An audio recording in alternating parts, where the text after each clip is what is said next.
Comunicação Integrada de Marketing, Série Marketing, FGV Editora, Patrícia Risselli Galante de Sá, Marie Hein, Ricardo de Castro, Vera Weissman.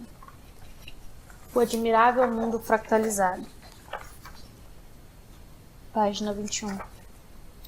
O que afinal mudou na área de comunicação? Quando mencionamos anteriormente desconstrução e revolução, não se tratava de exagero. Neste capítulo, esperamos dar ao leitor um panorama do que está ocorrendo, mostrar alguns importantes acontecimentos que desencadearam as ondas de mudança e esboçar uma ideia de para onde a atividade parece caminhar. E, portanto, para que novos desafios o gestor da CIM, Comunicação Integrada de Marketing, se deve preparar.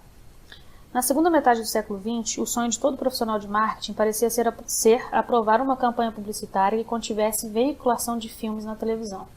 Veículo de massa por excelência, a TV dava uma grande visibilidade e alcance da mensagem ao anunciante. Alimentava um sistema de premiações para agências de propagandas em festivais publicitários e trazia grande receita para elas e para as empresas de mídia. A Aldeia Global, prevista por McLuhan, 1972, um mundo interconectado por mídias de massa que forjariam uma cultura global, parecia ter finalmente chegado. Satélites, tecnologia de telecomunicação e informática, cabos de fibra ótica, tudo contribuiu para fazer as empresas provedoras de informação serem chamadas inclusive de o quarto poder. Estava sedimentada a chamada sociedade da informação, ou do conhecimento, mas de repente muita coisa mudou por causa das letrinhas www. Aí se iniciava uma grande onda que alterou toda a dinâmica de comunicação do mundo. Os formatos de relacionamento entre as pessoas e, consequentemente, transformou a maneira como agências, anunciantes e meios precisariam trabalhar dali em diante. O mundo achatado, do qual nos fala Thomas Friedman em seu livro O Mundo é Plano, 2009, foi possível graças a uma conjunção de fatores geopolíticos como a queda do Muro de Berlim, tecnológicos como a invenção dos microprocessadores e fibras óticas, econômicos como a globalização, terceirização e formação de grandes cadeias de fornecimento, e informacionais, o que nos interessa mais diretamente neste livro, por meio de conteúdos com código aberto, dispositivos móveis de uso pessoal, poderosos mecanismos de busca, entre outros. Friedman menciona o encurtamento das distâncias entre os indivíduos e as empresas e uma horizontalização da hierarquia existente entre os países, com a crescente inclusão social e digital. A vida digital. A World Wide Web nota. Ele diferencia a internet de www, internet igual rede de cabos e computadores usada para trocar pacotes de informação com e-mails. www, World Wide Web, é um sistema global de hipertextos, conteúdos repousados no cyberespaço e disponíveis para qualquer um, em qualquer lugar do mundo. Então, a World Wide Web, www, surgiu em 1990 pelas mãos do físico... Bom, tá apagado aqui no Xerox. Desenvolvida para o CERN, Organização Europeia para a Pesquisa Nuclear, a partir do projeto da ARPANET, nota, sigla de Advanced Research Projects Agency Network, do Departamento de Defesa dos Estados Unidos. Esse projeto existia desde 1969, com fins militares, desenhado para ser um sistema de comunicação que fosse resistente em tempos de guerra. Na primeira fase da internet, 1992 a 93, foi estabelecida a infraestrutura da rede, usada essencialmente pelo meio acadêmico, com uma aparência tosca de fundo preto com hipertextos em linguagem HTML. Na segunda fase, a internet ganhou o mundo, 93 a 95, ainda adotada por um público de vanguarda, os geeks, sob a forma de BBS. Nota. Howard Hengold publicou A Comunidade Virtual, onde relata suas experiências em redes BBS nos anos 80. Então, na segunda fase, a internet ganhou o mundo, 93 e 95, ainda adotada por um público de vanguarda, os geeks, sob a forma de BBS, e com o navegador Netscape 1.0. Entre 95 e 98, ocorreu a terceira fase, quando a internet atingiu o público em geral, com navegadores, diretórios, portais de empresas, lojas virtuais de comércio eletrônico, e o mundo empresarial ocupou a rede.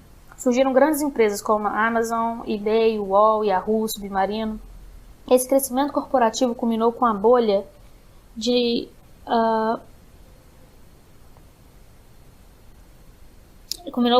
de Nasdaq, entre aspas. Nota: Bolsa de Valores eletrônica criada em 1971, que negocia ações de empresas de alta tecnologia, informática, telecomunicações e biotecnologia, sediada na Times Square, Avenida número 4, em Nova York, Estados Unidos, e aberta a visitas turísticas. Quando várias empresas digitais implodiram, infladas por expectativas artificiais sobre uma estrutura de negócios ainda pouco conhecida e pouco rentável, a internet passou a ser uma espécie de eletrodoméstico nos lares e escritórios, com conteúdos úteis e inúteis, o que atraiu o interesse de grandes empresas de mídia, como a All-Time Warner e Star Media. A quinta fase é a que vivemos agora, que se iniciou em 2002 com a Web 2.0, financeiramente sustentável. Todo mundo usa a internet, os conteúdos podem ser criados pelos internautas que se relacionam em comunidades e blogs.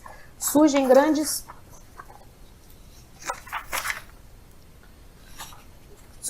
participantes como Google, Orkut, Facebook, Twitter, Wikipedia e YouTube, mudando a relação com esse meio, de uma mera navegação para um verdadeiro mergulho nas malhas da rede.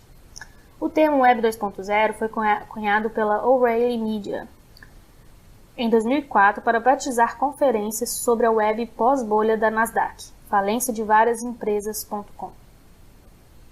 Quando se percebeu que as empresas sobreviventes tinham uma característica comum: tratavam a web como plataforma baseada em redes sociais e fruto de uma inteligência coletiva com poderosos mecanismos de busca e aplicativos que se tornam melhores quanto mais são usados pelas pessoas. Uma das regras que Tim O'Reilly propunha era não está também manchado aqui no Xerox. Softwares em permanente aprimoramento e aplicativos repousados na rede e não nos hardware de usuários ou corporações, com códigos abertos e programação modular para quem quisesse colaborar. The Network is the Computer é o slogan patenteado pela Sun Microsystems. A rede é o computador, tradução livre. Os softwares não são mais vendidos como pacotes fechados, mas como serviços mensais. O mesmo aconteceu com os conteúdos, a Consumer Generated Media, CGM. Agora todo mundo cria, contribui e compartilha fotos, MP3, artigos, filmes, notícias, críticas em blogs, fotologs, wikis, jornais online e fóruns, apoiados por licenças que liberam os direitos autorais, como o Creative Commons. A grande velocidade com que a tecnologia e conteúdos da rede avançaram nesse modelo é visível. Reflita, leitor, sobre o seu próprio comportamento hoje em dia. Você ainda assiste aos intervalos comerciais ou considera essa interrupção uma chateação e aproveita o tempo para zapear por outros canais? A quanto de TV aberta você assiste em relação à TV por assinatura? É comum não estar em nenhum desses meios e sim navegando na internet com seu computador ou assistindo a um DVD alugado? Como você se sente quando, no meio de um conteúdo, seja uma novela, filme de cinema ou mesmo programa de auditório, surge uma ação de merchandising, uma ação de divulgação de algum produto ou marca? Este é o modelo tradicional de marketing de interrupção, e a ele somavam-se novas técnicas mais interativas nas estratégias de comunicação empresarial bem-sucedidas.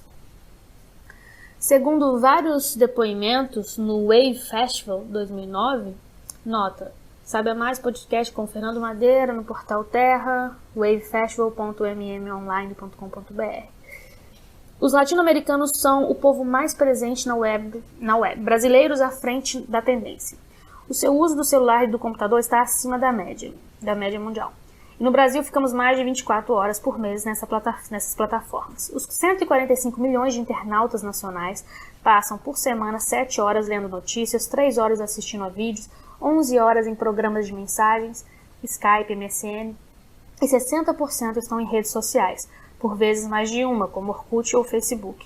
Por isso, o investimento em publicidade online cresce de 30% a 35% ao ano. O Portal Terra vinculou em tempo real, via web e celular, as Olimpíadas de Pequim, e teve mais internautas, 1,5 milhão, do que a rede de TV americana NBC, que detinha os direitos de transmissão, e teve de espectadores 1 milhão.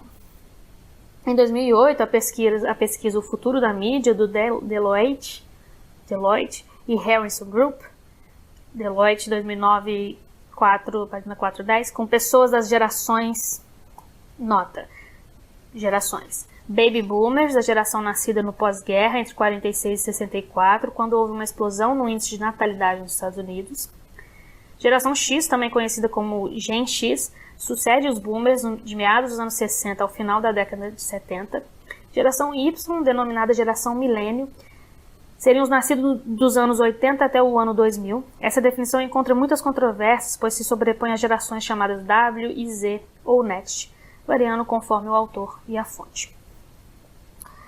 Então, em 2008, a pesquisa O Futuro da Mídia, do Deloitte e Harrison Group, com pessoas das gerações Y, 14 a 25 anos, X, 26 aos 42 anos, Baby Boom, 45 aos 61, e Madura, 62 a 75, nota, mantivemos as faixas etárias tais como foram citadas na pesquisa. Confirma a dominância dos jovens nesses meios, sendo que para 81% o computador superou a televisão como fonte de entretenimento. Jogos são importantes formas de diversão para 58% dos entrevistados e 83% produzem seu próprio conteúdo de entretenimento usando programas de edição de fotos, vídeos e músicas. Segundo o New York Times, segundo o... não tá dando para ler. Só em maio de 2008, 20, aí tá, segundo o... tá ilegível, mas tem uma nota. Saiba mais, www.ibope.com.br, calendar, é um link muito longo, cheio de números, não dá para citar. Bom, mas segundo essa fonte, que está no site do Ibope, só em maio de 2008, 20,6 milhões de pessoas frequentaram sites de relacionamento, fotologs, videologs e programas de mensagens instantâneas. As redes sociais já desempenham um papel mais importante que o acesso a e-mails no cenário da internet mundial. No mundo, enquanto em média 65% dos internautas acessam e-mails, 67% acessam redes sociais. E o Brasil é o líder absoluto em redes sociais, com 85% de seus internautas que acessam pelo menos uma. Na prática, isso reafirma a tendência de se contextualizar, analisar e organizar de forma capilar os conteúdos, inclusive jornalísticos, em sites e blogs, deixando para trás os tradicionais modelos dos jornais impressos, cujas edições são atualizadas a cada 24 horas e exclusivamente com conteúdos obtidos por sua própria equipe editorial. Outra mudança revolucionária é a convergência da internet com o celular, permitindo o marketing móvel, que ainda esbarra em obstáculos tecnológicos, como a instabilidade das redes de telefonia. Apesar de o mercado estar ansioso e apostar nessa nova mídia, celulares que recebem códigos de barra promocionais legíveis pelos scanners já usados nas lojas, dando ao cliente prêmios instantâneos e dirigidos ao seu perfil. Lojas que detectam a presença do celular do cliente nas proximidades e disparam um convite ou uma oferta via SMS. Serviços de relacionamento online que identificam a proximidade de dois indivíduos com perfis compatíveis e alertam os respectivos cadastrados, pedindo autorização para viabilizar um encontro ou bate-papo. Celulares com cheiro que poderiam emitir fragrâncias usando um chip especial, tornando o marketing sensorial uma realidade. Saiba mais em amoralplaneta.blogspot.com. Com a tecnologia já existente, um cliente pode receber por SMS a dica de um espetáculo, numa parceria do produtor com a empresa de telefonia, entrar no Google para saber mais informações, convidar os amigos via tweets ou scraps privados, enviando a eles o link caso queiram saber mais, comprar os ingressos no site da casa de shows e enviar a localização dela pelo Google Maps, tudo usando o seu celular. Na noite do show, restaurantes podem detectar sua presença e convidá-lo para uma esticada, acenando com algum benefício extra, como um desconto ou garrafa de vinho. Num futuro próximo, as empresas poderão aproveitar o perfil desse usuário, que hoje já é rastreável, para lhe enviar dicas de livros, CDs, outros espetáculos ou qualquer produto ou serviço pelo qual possa se interessar. É um mundo novo? Nota. Saiba mais em websinsider.uol.com.br. Pronto para ser explorado por agências, anunciantes e empresas de telefonia celular e mídia digital. Com a Web 2.0 e a convergência das tecnologias, a comunicação empresarial está vivendo uma grande revolução. As empresas perderam a centralidade das informações porque qualquer um pode ser provedor de conteúdo a respeito delas e de seus produtos. O problema é que não detém mais o controle do que é falado, ou seja, até que ponto a informação é confiável ou bem intencionada. Em outubro de 2008, um jovem americano postou no iReport, blog de jornalismo participativo da CNN, notícia de que Steve Jobs tivera um ataque cardíaco. A Apple, que já vinha sofrendo uma série de confiança dos investidores pelos problemas. A Apple, que já havia sofrido uma crise de confiança dos investidores pelos problemas de saúde de Jobs, viu o valor de suas ações cair 5,4% e precisou se organizar rapidamente para desmentir o boato que se espalhou em minutos. Há vários outros casos. Nota: em abril de 2009, a loja virtual Amazon foi flagrada ao retirar de suas listas e mecanismos de busca obras com temáticas gay. Milhares de pessoas em blogs no Facebook disseminaram o assunto, que chegou ao Twitter com a tag Amazon Fail, falha da Amazon. Com 2 dias de atraso, a empresa declarou ter havido falha técnica. Um funcionário na França havia classificado o termo gay como conteúdo adulto. Logo, não listável nas buscas do site, o que gerou nova tag, Glitch My Ass, falha técnica coisa nenhuma, que se espalhou pelos usuários e causou grande prejuízo de imagem à Amazon. Há vários casos ocorridos no começo de 2009 que demonstram o sistemático empoderamento do consumidor ao expressar suas opiniões, insatisfações e até vigiar o que as empresas estão fazendo. O estudo O Estado da Blogosfera, divulgado pelo site Tecnorat, Coutinho 2008, aponta que as empresas já estão presentes na blogosfera, gostem ou não, independentemente de terem feito isso de forma voluntária ou estruturada. Isso porque, segundo a pesquisa, 4 em cada 5 blogueiros já escreveram suas opiniões sobre marcas, produtos, músicas, filmes e livros, ao tal ponto que a Federal Trade Commission dos Estados Unidos estuda criar uma regulamentação para as declarações e inserções a respeito de marcas e produtos feitas pelos anunciantes e pelos próprios internautas em blogs, páginas pessoais e redes sociais. A ideia é responsabilizar os fabricantes sobre falsas declarações e os blogueiros e internautas por informações levianas e infundadas. Como resultado, restringir os efeitos tendenciosos e parciais de algumas ações de marketing viral.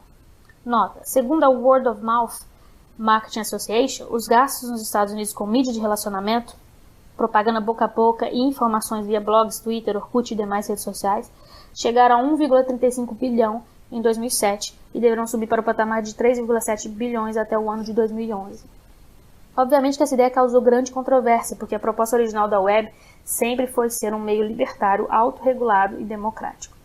A lição que se tira disso é que o formato de broadcasting que caracterizava a mídia de massa, na qual uma empresa fala para um público amplo e desconhecido, não pode ser repetido no novo ambiente das mídias digitais, sob pena de um grande fiasco. Ficar falando de si mesmo é duvidoso e pouco eficaz. Foi o erro que cometeu o senador John McCain, que talvez tenha lhe custado a eleição norte-americana, com um site que apenas disponibilizava informações aos eleitores.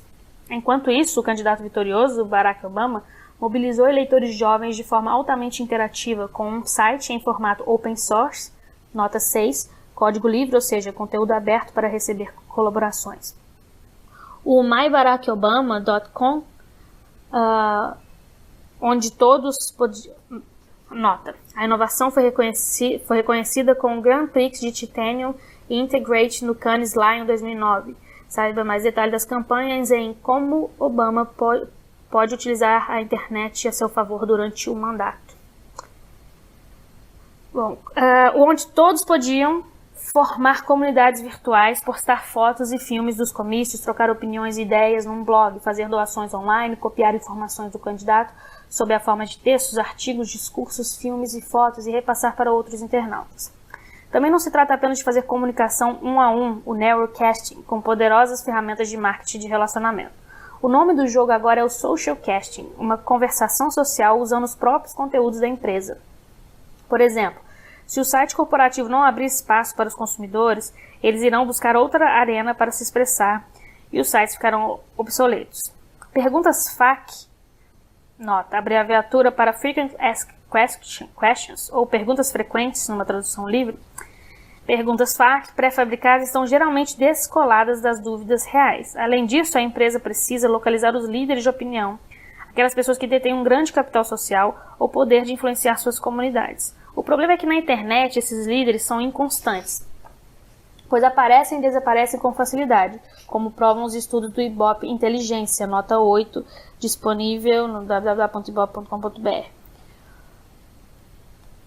Isso significa que a empresa precisa, além de tudo, ser muito rápida em penetração nas redes sociais. Num meio com tal efemeridade, as marcas servem como um ponto de referência com sua atitude, comportamento e conversa. Resumindo, não é mais opcional para a empresa estar ou não na web, pois seus consumidores já a colocaram lá.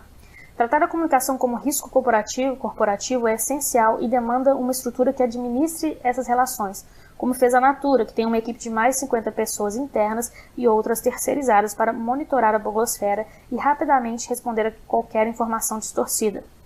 Abre aspas, humanizamos o processo para explicar o que acontece e dialogamos na mesma intensidade do interlocutor do outro lado, fecha aspas, diz Rodolfo Gutilla, diretor de assuntos corporativos. Deloitte, 2009, página 14.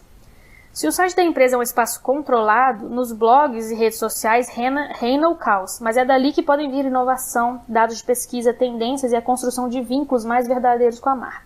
O perfil do profissional que irá administrar essa área estratégica da comunicação precisa ser multidisciplinar e incluir história, antropologia, sociologia, tecnologia, comportamento humano, psicologia, economia e política, segundo Paulo Nassar, presidente da ABERJ.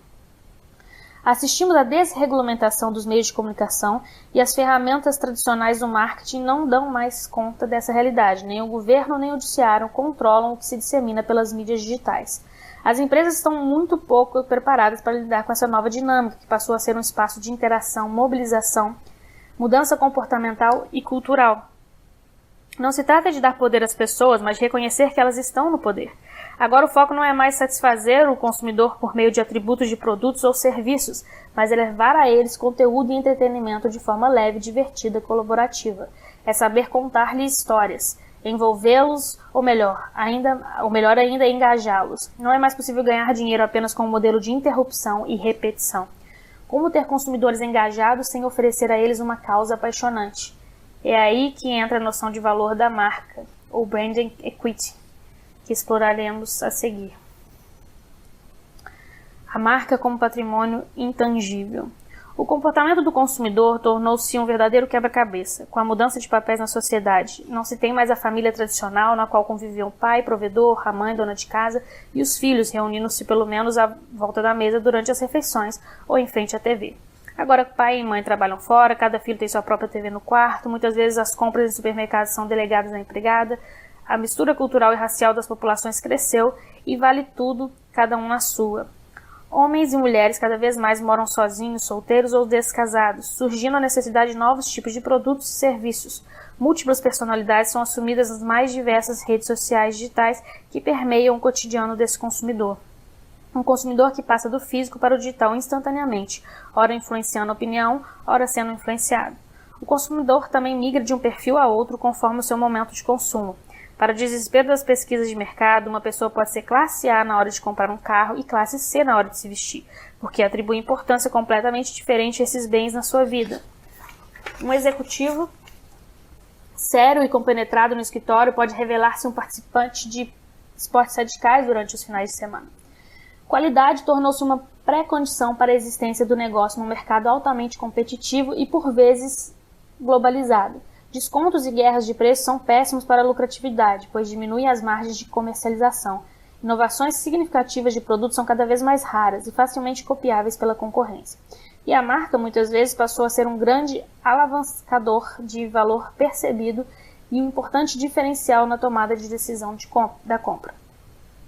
A variedade de canais de distribuição e de informação forjou um consumidor em geral mais exigente e bem informado, que demanda conveniência e agilidade de atendimento e de entrega.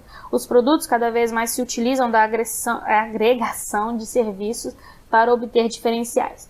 Atendimento ao cliente, assistência técnica, sistemas de reparação e entrega e tanto produtos quanto serviços adotam novas formas de comercialização, como compra por internet, por catálogo ou telemarketing. Para o marketing, essas mudanças não foram impactantes apenas no sentido da mudança de perfil do consumidor. Como já vimos, o desenvolvimento das tecnologias de comunicação criou uma enorme concorrência entre os meios pela atenção desse indivíduo ocupado e exigente. O conveniente espaço do intervalo comercial nos programas de TV ou nas páginas do jornal agora disputa a atenção do consumidor com o videogame, a conectividade e a informação ilimitada da sedutora internet. A TV a cabo com seus mais de 100 canais e o controle remoto que deu ao telespectador o poder de ausentar-se na hora dos anúncios, mudando de canal. É um grande problema, especialmente para os anunciantes que precisam empreender uma verdadeira caçada a esse consumidor, que não sabem mais direito quem é nem para onde está dirigindo sua atenção. Isso explica a emergência de novas abordagens eminentemente interativas, como o marketing de relacionamento, as promoções e eventos, o marketing viral, o marketing de permissão e o e-marketing. Surge também outra virada de perspectiva no início dos anos 90, com a introdução do conceito de brand equity, equidade ou valor da marca, pelas mãos de David Ecker, professor da Universidade de Berkeley, Ecker, 1998, como resultado de sua observação sobre um aspecto até então pouco considerado por teóricos e empresas. A marca era o patrimônio mais valioso das corporações. Não eram os ativos físicos, como imóveis, equipamentos ou estoques, que valiam mais dinheiro para os analistas e investidores no momento de uma fusão ou aquisição de empresas. O real valor delas eram seus ativos intangíveis, entre eles a marca e todo o conjunto de significados de potencial que trazia em sua essência. Em função disso, as empresas rapidamente tiveram que se adaptar e eleger responsáveis pela gestão da marca dentro de suas estruturas, além de formular indicadores para monitorá-la e medir seu desempenho. Várias empresas hoje são especializadas em avaliar o valor da marca com metodologias próprias. Veja mais no capítulo 4 que explora as métricas e indicadores, como Interbrand, Millward Brown, Ibope, Landor, Reputation Institute, Young & Rubicon, todas atuando no Brasil. Existe também uma razão econômica muito simples para que as empresas adotem a gestão de brand equity, como apoiar todos os produtos importantes do portfólio com a visibilidade necessária, atingindo os públicos devidos dentro de um mercado altamente concorrencial e com uma mídia tão pulverizada e verbas limitadas. A solução passou a ser apoiar o nome do fabricante, ou seja, a marca, para que ela sirva de aval a todos os produtos do portfólio, ainda que algum deles não tenham verba para grandes campanhas na mídia. Ela funciona como uma referência de qualidade e confiança, ainda que o produto seja recém-chegado ao mercado e o consumidor nunca tenha ouvido falar dele antes. Mas atenção, a marca de uma empresa não é a mesma coisa que sua imagem. O conceito de imagem foi usado durante muitos anos pelo marketing como sinônimo da reputação da empresa no mercado. E ainda hoje esse valor é muito importante para qualquer corporação, mas não é suficiente. Também não deve ser confundida com a logomarca, que é a parte tangível da identidade da marca, nem com as submarcas. A marca é Unilever. Omo e Lux são submarcas, que ficam sob a proteção da marca-mãe. Marca representa principalmente o potencial futuro de sucesso daquela empresa, todos os atributos intangíveis ligados a elas que dão alguma pista sobre sua integridade, eficiência em fazer negócios, capacidade de reinventar-se permanentemente e atrair um grande volume de pessoas que se identifiquem com sua visão de mundo e sua maneira de fazer as coisas. Dessa forma, construindo o maior e verdadeiro patrimônio de sua empresa, a lealdade de todos que se relacionam com ela. Quando a cultura de uma organização é tão admirada por seus públicos que transcende os limites da empresa, ela se transforma na cultura da marca. Zanini, 2009. A Fundação Nacional da Qualidade, na sua edição do Modelo de Excelência de Gestão, considera, abre aspas, as organizações como sistemas vivos integrantes de um ecossistema complexo, com o qual interagem e do qual dependem. Fecha aspas, Pagliuso, 2006, página 10. Onde as empresas estão cada vez mais operando sob a forma de redes dinâmicas e abertas. Elas se tornam multiplicadoras do conhecimento e da cultura. E sua capacidade de inovação será tão maior quanto mais interagir com o ambiente externo, com as redes de relacionamento formais e informais que a cercam. Esse relacionamento precisa ser pautado pela ética, respeito e transparência e confiança mútua, uma nova maneira de criar valor numa economia cada vez mais dinâmica. Gerenciar a marca é, portanto, gerenciar essa complexa teia de relações que criam valor para todas as partes interessadas. Não se trata de apenas administrar símbolos, gráficos, nomes, desenhos ou uma imagem projetada, como o marketing fez durante muitos anos com ferramentas cada vez mais sofisticadas que se apoiavam na antropologia, sociologia, psicologia e estatística. pesquisa de opinião, de mercado, satisfação do consumidor, da concorrência, design de embalagens, antropologia do consumo, promoções para fazer o produto girar, segmentação, posicionamento, análise fatorial, análise de clusters, entre tantos outros. Nota em clusters, grupos que guardam características correlatas entre si. A marca ganhou uma dimensão de força, de patrimônio estratégico que demanda que as empresas centralizem seus esforços no trabalho de branding. Nenhum produto ou nenhum comportamento empresarial pode roubar valor desse patrimônio. Tudo deve estar em sinergia e primar pela construção de vínculos duradouros e profundos com acionistas, fornecedores, funcionários, clientes, autoridades, reguladoras, vizinhos, formadores de opinião e parceiros de negócio, funcionando como um verdadeiro imã que os atrai e retém no campo magnético da organização. Alguns autores chegam a falar de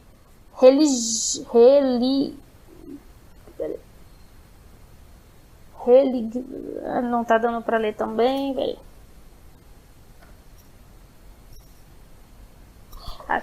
Alguns autores chegam a falar de religião. Lindstrom, 2007.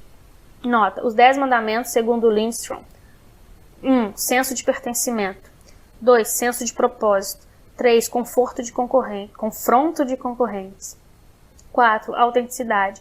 5. Consistência. 6. Perfeição. 7. Ícones. 8. Mistérios. 9. Rituais. 10. Apelos sensoriais. Saiba mais em www.brand.com ou martinlindstrom.com. Então, alguns autores chegam a falar de religião quando a marca ganha seguidores e evangelizadores, pessoas que funcionam como mídia proativa, organizando e disseminando informações, tornando-se fontes de referência entusiasmadas sobre seus produtos e tentando incessantemente converter os outros a se tornarem também consumidores. Ou seria melhor dizer, membros da congregação.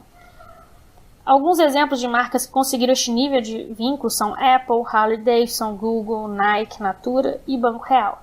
Empresas admiradas, consideradas modelos em seus setores, com altos índices de lealdade por parte de todos os seus públicos que possuem comunidades e rituais de uso.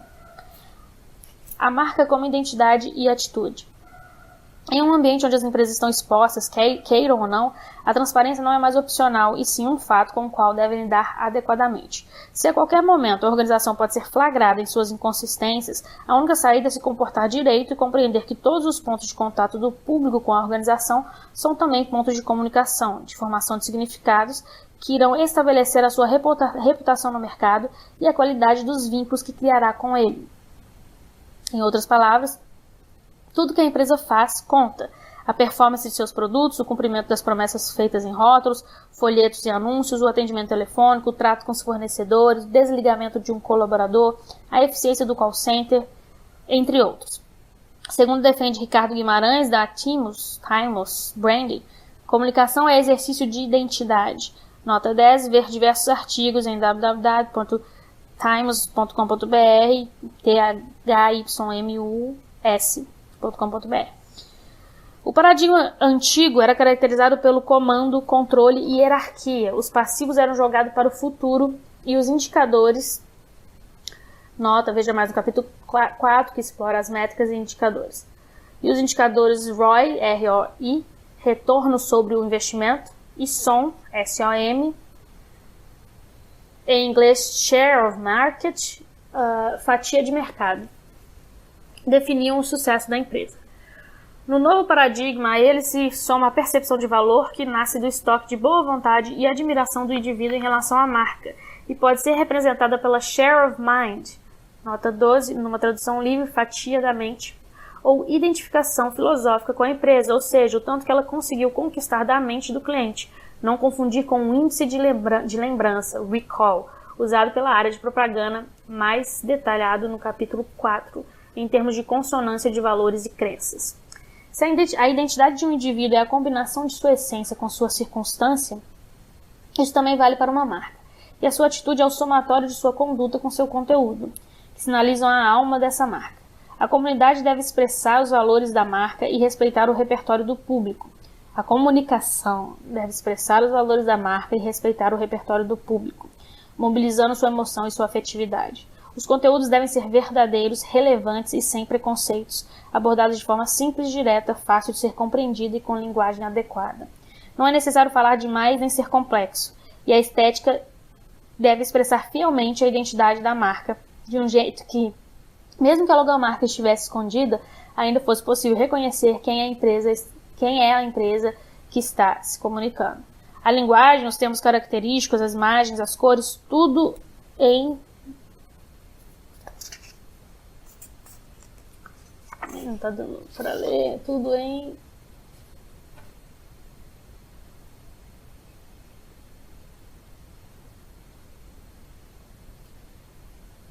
Tudo em coerência com a alma. A linguagem, os termos característicos, as imagens, as cores, tudo em coerência com a alma da organização. Nota. É exemplar do desenvolvimento da estética da ONG AfroReg, baseada em elementos autênticos da causa que defende, resgate social de jovens moradores de favela por meio da arte e da música. Elementos da poesia concretista, do grafite, cores primárias, tipologia imperfeita, todas fotojornalísticas sempre em movimento.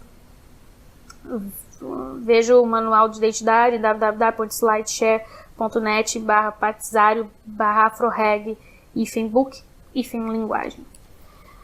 Veja, por exemplo, os anúncios da Natura. Em lugar de modelo, sempre utilizam clientes de verdade com seu nome declarado, em fotos que lembram aquelas que tiramos amadoristicamente em nossa vida comum. Momentos flagrados com espontaneidade, graça e uma linguagem extremamente poética e ufanista, que celebra as relações consigo mesmo e com os outros.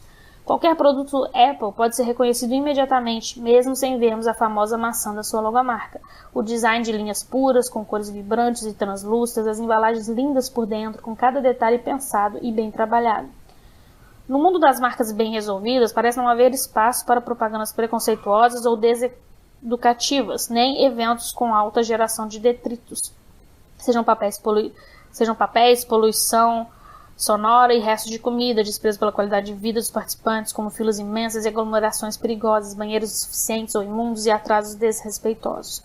Muito menos para produtos que façam falsas promessas, representem algum risco para o consumidor ou venham de um processo produtivo sujo ou socialmente injusto. As marcas hoje estão sob intensa vigilância quanto à sua responsabilidade socioambiental e sua ética, e uma boa reputação representa um poderoso alavancador de negócios e menor risco para os investidores e acionistas, graças ao potencial de crescimento e perenidade no mercado que oferecem, e pela qualidade dos relacionamentos que estabelecem. No fim desse capítulo, a mensagem que fica é que o gestor de marketing tem pela frente um grande desafio: escolher entre uma diversidade enorme de ferramentas aquelas que serão mais adequadas para construir bons relacionamentos com todas as suas partes interessadas, numa visão sistêmica e mais ampla de todo o ecossistema da marca.